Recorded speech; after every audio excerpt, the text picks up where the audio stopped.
प्रधानमंत्री नरेंद्र मोदी ने आज फरीदाबाद लोकसभा क्षेत्र के गदपुरी टोल के निकट एक विशाल रैली को संबोधित किया। उन्होंने कहा कि कांग्रेस दलित विरोधी पार्टी है और हरियाणा विधानसभा चुनाव में प्रदेश की जनता एक बार फिर तीसरी बार प्रदेश में भाजपा की सरकार बनाएगी। उन्होंने लोगों से भाजपा के सभी प्रत्याशियों को जिताने की अपील की। पलवल में प्रधानमंत्री नरेंद्र मोदी ने मंगलवार को हरियाणा के पलवल में विशाल जन आशीर्वाद रैली को संबोधित करते हुए कांग्रेस को दलित विरोधी, आरक्षण विरोधी बताते हुए झूठ फैलाने वाली पार्टी करार दिया। साथ ही प्रधानमंत्री ने हरियाणा में फिर से भाजपा सरकार बनने का दावा किया। प्रधानमंत्री नरेंद्र मोदी ने कहा कि हरियाणा में अभी चुनाव अभियान चल रहा है, लेकिन आज जम्मू कश्मीर में अंतिम चरण का मतदान हो रहा। बड़ी संख्या में लोग लोकतंत्र के इस पर्व में हिस्सा ले रहे हैं। मैंने सामान्य कार्यकर्ता के रूप में लंबे समय तक हरियाणा की जमीनी राजनीति को देखा है। बीते दिनों हरियाणा के अलग क्षेत्रों में मुझे चुनाव अभियान के दौरान जनता के बीच जाने का अवसर मिला है। आज गांव-गांव में चारों तरफ भाजपा की लहर, हर जगह एक ही आवाज़ गूंज रही है कि भरोसा दिल से भाजपा फिर से। प्रधानमंत्री ने कहा कि हरियाणा में हमेशा ही यह चल रहा है कि केंद्र में जिसकी सरकार रहती है हरियाणा में भी उसी की सरकार बनती है। हरियाणा की इस धरती ने हमें गीता का संदेश दिया है। हरियाणा ने हमें सिखाया है कि काम करो, मेहनत करो, लेकिन कांग्रेस का फार्मूला है कि न काम करो और न दूसरे लोगों को काम करने दो। कांग्रेस की राजनीति केवल झूठे वादों तक सीमित रहती है, जबकि भाजपा की राजनीति मेहनत करना और उसे प्रमाणित करने पर केंद्रित है। कांग्रेस को लगता है कि हरियाणा की जनता उन्हें थाली में परोस कर सत्ता दे देगी। ऐसी ही गलतफहमी कांग्रेस को मध्य प्रदेश में भी थी। वहां भी कांग्रेस के लोग पहले ही जीत का जश्न मना रहे थे, लेकिन वोटिंग के दिन मध्य प्रदेश की जनता ने कांग्रेस को दिन में ही तारे दिखा दिए। राजस्थान में भी कांग्रेस ने किसानों और नौजवानों को भाजपा के खिलाफ भड़काने की कोशिश की थी, लेकिन वहां भी कांग्रेस धड़ाम हो गई और हरियाणा में भी कांग्रेस के साथ ऐसा ही हाल होने जा रहा है। हरियाणा में कांग्रेस के भीतर जो कलह मची है उसे भी यहाँ के लोग देख रहे हैं। प्रधानमंत्री नरेंद्र मोदी ने कहा कि हरियाणा के लोग कांग्रेस को सरकार से सैकड़ों मील दूर रखने का काम करेंगे। हरियाणा में कांग्रेस के भीतर जो कलह मची है हरियाणा के लोग उसे भी भली भांति वाकिफ हैं। कांग्रेस से सबसे अधिक नाराजगी दलित, पिछड़े और वंचित समाज की है। दलित समाज ने ठान लिया है कि अब बापू बेटे की राजनीति को चमकाने के लिए अब दलित मोहरा नहीं बनेंगे। दलित देख रहा है कि कैसे भाजपा सबको समान अवसर दे रही है। मुख्यमंत्री नायब सिंह सैनी बहुत ही विनम्रता के साथ सबको साथ लेकर चल रहे हैं। कांग्रेस ने 70 वर्षों तक देश पर राज किया और लोगों को बिजली, पानी, सड़क, शौचालय, पक्के जैसी मूलभूत सुविधाओं से तरसता रखा। कांग्रेस के भ्रष्टाचार का हाल यह था कि 1 रुपया अगर दिल्ली से निकलता था, गरीब के घर तक जाते जाते 15 पैसे ही बचता था। आज देश पूछ रहा है कि वह कौन सा पंजा था जो 1 रुपये को घिस घिस कर 15 पैसे बना देता था।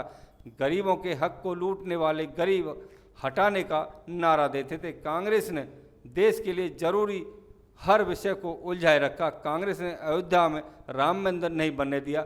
जम्मू कश्मीर में बाबा साहब अम्बेडकर का संविधान पूरी तरह से लागू नहीं होने दिया। महिलाओं को संसद में आरक्षण से वंचित रखा। मुस्लिम बहनों को 3 तलाक जैसी कुप्रथा में उलझा रखा। कांग्रेस ने कभी देश और देशवासियों की समस्याओं का समाधान नहीं किया, बल्कि अपने बेटे, बेटी और अपने परिवार को स्थापित करने में ही अपनी पूरी शक्ति लगा दी। कांग्रेस जवाब दे कि इतने पाप करने के बावजूद भी सरकार बनाने के सपने कैसे देखती है।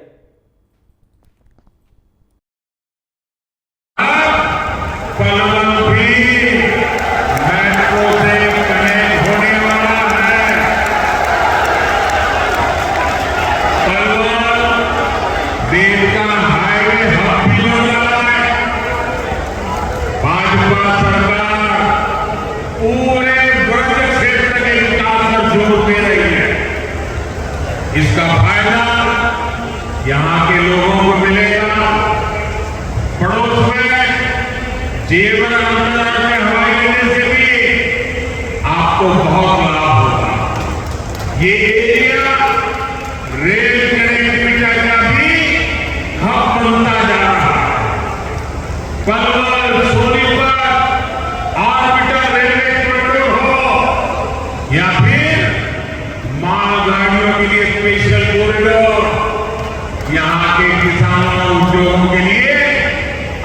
अवसर ही अवसर है। स्किल यूनिवर्सिटी बनने से भी नौजवानों को सुविधा मिली। नाहर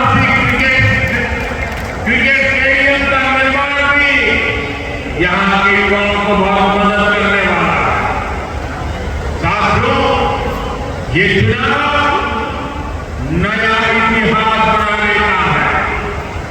ये चुनाव हरियाणा को विकास की नई बुलंदी देने का है।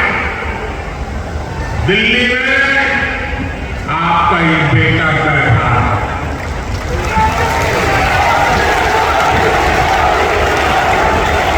आप यहां तीसरी बार भाजपा सरकार बनाइए।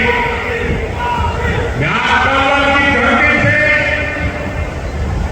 पूरे हरियाणा के मेरे जागरूक मतदाताओं को, देशभक्त मतदाताओं को आग्रह करता हूं कि आप रिकॉर्ड 40 वोटों से फिर एक बार भाजपा की सरकार बनाइए।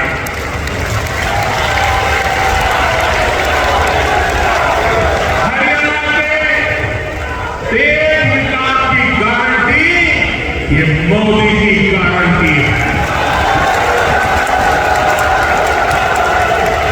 फरीदाबाद हो, पलवल हो, मेवात हो, गुड़गांव हो, भाजपा के हर उम्मीदवार को आपको भारी बहुमत से विजयी बनाना है। मैं सभी उम्मीदवारों से आग्रह करता हूं, जरा आगे खड़े हो जाए। सभी उम्मीदवार जो चुनाव